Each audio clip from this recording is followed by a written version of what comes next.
ప్రతిరోజూలాగే ఇవ్వాళ కూడా అమ్మ 5కి లేచి టీ చేసుకోడానికి పాలకోసం బయటికి వెళ్ళింది.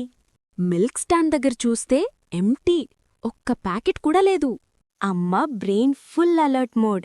ఎవరు తీశారు అని ఇన్వెస్టిగేషన్ స్టార్ట్. ఫస్ట్ పక్కింట్లో ఆంటీనడిగింది. అయ్యో, మేము జస్ట్ మాకు వచ్చే ప్యాకెట్ మాత్రమే తీసుకున్నాం అంటూ ఆంటీ అంటారు. లిఫ్ట్లో ఇంకొక ఆంటీ చెప్పింది, ఇవాళ మిల్క్ లేట్ అంట, ఎవరైనా ఎక్స్ట్రా తీసుకున్నారేమో అని. ఇంటికొచ్చాక అందరిమీద డౌటు. నువ్వా నువ్వా అనమ్మ కోపంగా రౌండ్లు వేసింది. అమ్మా, పాల ప్యాకెట్ నేను ఫ్రిడ్జ్లో పెట్టాను, కోల్డ్ అయ్యాక తాగుదామని. అమ్మా, పాల ప్యాకెట్ నేను ఫ్రిడ్జ్లో పెట్టాను, కోల్డ్ అయ్యాక తాగుదామని. ఫ్రిడ్జ్ ఓపెన్ చేసి చూస్తే 2 మిల్క్ ప్యాకెట్స్ సేఫ్గా లోపలున్నాయి.